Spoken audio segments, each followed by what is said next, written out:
Bonjour à tous, je vous retrouve aujourd'hui dans une nouvelle vidéo anti-haul.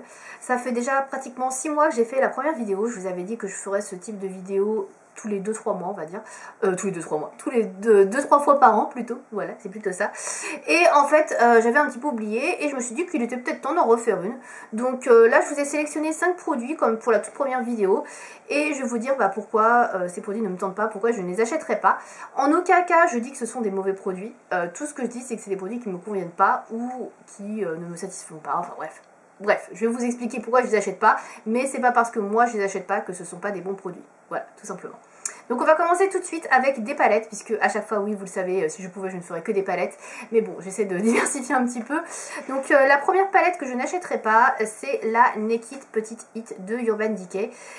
Autant j'ai la Urban Decay, donc la toute première, la Naked Hit, que j'adore. Franchement, c'est une palette que j'utilise très souvent, même encore maintenant, alors que ça fait des mois que je l'ai. Je la trouve très réussie, les fards sont vraiment bien pigmentés. Mais la petite Hit, je suis un petit peu perplexe sur cette palette. Elle coûte 29,50 €, déjà elle est assez chère je trouve. C'est un petit peu comme les Naked Basics en fait, c'est des petites Naked, format voilà poche on va dire, facile à emmener en voyage. Malheureusement les fards sont tous mat, moi j'aime pas trop les fards mat, donc ça me correspond beaucoup moins. En termes de goût, j'aime bien les fards irisés etc, là il n'y a que du mat. Et je trouve que c'est des couleurs qu'on retrouve déjà plus ou moins dans la Naked Hit. Donc je vois pas trop l'intérêt de cette petite hit, à part si vous êtes fan de mat et que vous avez envie d'avoir un plus petit packaging. Mais sinon, franchement, pour moi, en tout cas, ça n'a pas grand intérêt. Donc voilà, c'est la première chose que je n'achèterai pas, la petite hit. Alors je sais qu'on en parle beaucoup, etc. Et il y a beaucoup de filles qui sont là, ouais, c'est trop cool et tout. Voilà, j'ai l'impression qu'ils s'en un petit peu sur la Naked Hit, sur le phénomène, etc. Quand c'est une palette qui a beaucoup marché. Et je trouve que là, c'est pas très judicieux, en fait. Donc voilà, c'est le premier produit que je n'achèterai pas. Deuxième produit que je n'achèterai pas, c'est encore une palette. Alors je vous ai carrément ramené la photo parce que je sais pas si tout le monde la connaît cette palette. On en parle pas mal sur YouTube, mais je trouve que c'est pas non plus le produit dont on parle le plus. Donc c'est la dernière palette Make Up For Ever, la Starlit. Donc il se présente comme ça. Donc, je vous montre mon téléphone, oui, il est magnifique. Voilà, donc elle ressemble à ça, la palette, puisque je ne l'ai pas, donc je vous la montre. Il y aura bien évidemment dans la barre d'infos tous les liens vers les produits dont je vous parle dans cette vidéo. Comme ça vous pourrez avoir directement les infos et savoir exactement de quoi je parle. Voilà. Comme ça, voilà, il y aura tout. Donc la Starlit de Make Up For Ever, donc c'est une palette de neutre qui coûte 45,50 €. Alors c'est pas la palette la plus chère qu'on puisse trouver puisque les Urban Decay, Too Faced, etc. sont quand même assez chers. Donc c'est une palette qui a quand même 18 fards à paupières. Elle est composée d'une rangée de fards mat, donc les fards mat sont au-dessus. Et ici vous avez que des fards irisés, donc dans des tons plus ou moins neutres. Alors il y a une grande diversité de tons. De tons mat, de tons irisés, voilà, bon, surtout les tons irisés, il y a quand même une grande diversité de couleurs, mais j'ai l'impression qu'on surfe un peu trop sur le phénomène Naked de Urban Decay qui est maintenant passé, et le phénomène des Too Faced Chocolate Bar, et comme c'est des palettes maintenant dont on n'entend plus trop parler, la mode est passée, Make Up For Ever se dit bah tiens pourquoi pas, on va peut-être revenir là-dessus, maintenant que nos concurrents entre guillemets ont un peu épuisé leur stock, que ça fait plus vraiment... Voilà, ça fait vraiment sensation. On va sortir notre palette, comme ça, ça va vraiment voilà, rebooster le truc. J'ai l'impression, quand je vois cette palette, de voir un mix entre la Naked 1 ou 2 et la Naked Smoky. Voilà, je vois pas vraiment d'intérêt à cette palette.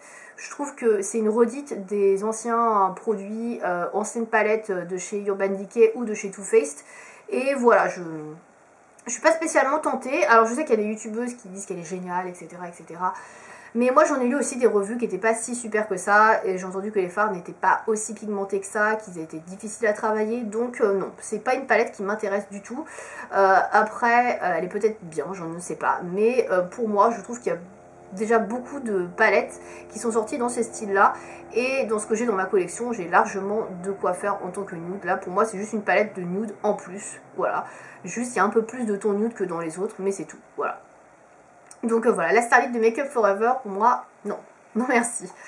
Ensuite, j'ai sélectionné le Style Pro. Alors le Style Pro, on en a beaucoup trop parlé sur internet. Quand c'est sorti, j'ai vu des démos partout sur YouTube de youtubeuses qui l'avaient reçu gratuitement.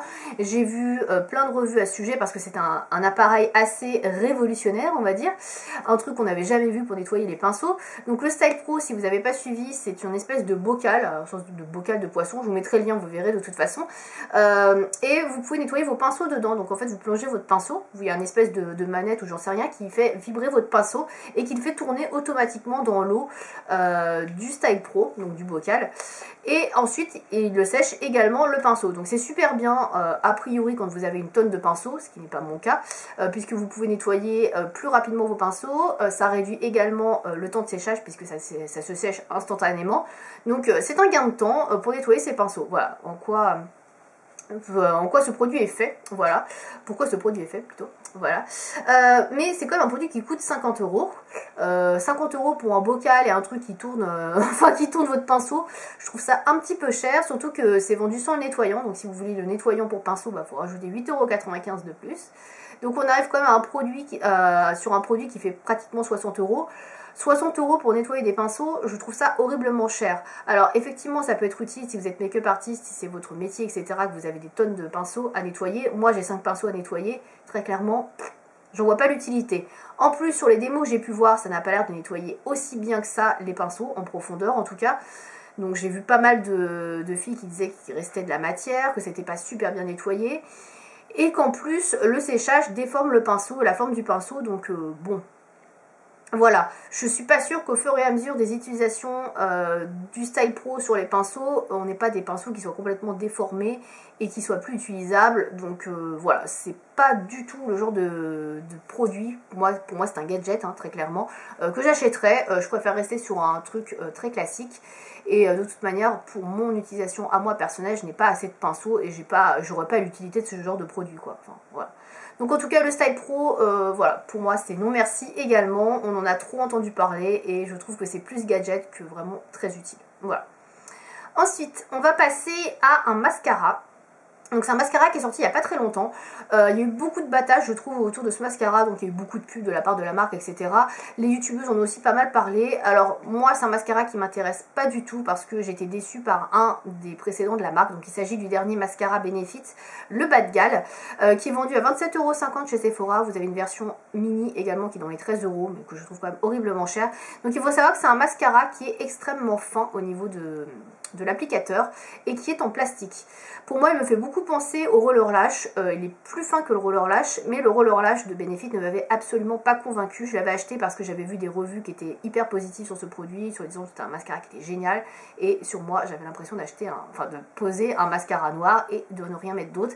Ça recourbe pas, ça fait pas de volume, tout ce que j'ai besoin pour mes cils. Voilà. En fait, le Bas de Galle, j'ai l'impression que c'est un peu le même type de mascara. Il est hyper petit, j'ai l'impression qu'il est juste là pour allonger les cils, et j'ai déjà des cils longs, donc ça ne me correspond pas. Voilà, c'est juste pas le type de mascara qui me correspond.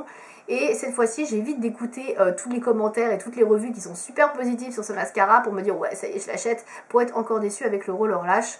Pour moi, le meilleur mascara Benefit, c'est le Very Real. Il correspond vraiment très bien à mes cils.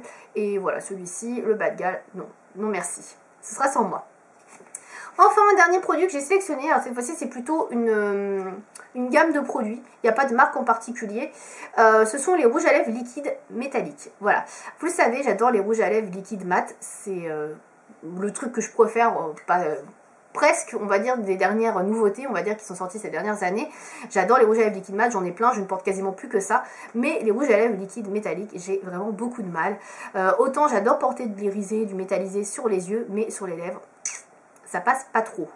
Et puis comment vous dire, quand vous avez un fard à paupières ou que vous avez un maquillage sur les yeux qui est très irisé, très métallisé, remettre du métallisé sur les lèvres, c'est pas très joli quand même, je trouve. Voilà, donc moi qui suis plutôt de la team irisé sur les yeux, plus les lèvres, c'est juste too much quoi. Donc c'est pas un produit qui me correspond parce que bah voilà, c'est pas ce que j'aime, ça ne va pas avec le maquillage que je porte au quotidien, et surtout je sais pas, j'arrive pas à apprécier en fait. J'ai vu certaines youtubeuses qui en portent dans des vidéos, il y a des fois je peux trouver que c'est joli quand c'est des couleurs qui sont un peu nude on va dire, avec un maquillage des yeux très léger, ça peut passer, ça peut être joli, mais la plupart du temps je sais pas, j'aime pas en fait, je trouve pas ça joli, ça fait pas naturel, je sais pas, j'arrive pas à accrocher à cette mode, et j'ai l'impression que quand ça s'effrite, ça se voit encore plus qu'un rouge à lèvres liquide mat en fait, parce que bah on voit qu'il n'y a plus de paillettes, que ça brille plus à certains endroits. J'ai l'impression que c'est juste horrible quand ça commence à s'effriter avec le temps, donc ouais, c'est juste pas le produit qui me plaît, et moi les paillettes sur les lèvres, tout ça, l'effet métallique, ouais, j'accroche pas du tout. Alors pour un maquillage, pourquoi pas artistique, un maquillage de soirée ou un maquillage de festival, ce serait peut-être très bien, mais à porter tous les jours, non. Moi c'est juste pas mon truc, ça ne va pas avec ma façon de me maquiller, c'est pas ce que j'aime. Et voilà, j'accroche pas du tout, donc c'est dommage parce qu'il y en a dans plein de marques. J'ai vu que Sephora avait sorti toute une gamme, il y en a chez Urban Decay, chez MAC, mais non, j'accroche pas du tout. Enfin, peu importe la couleur, j'aime pas. Voilà.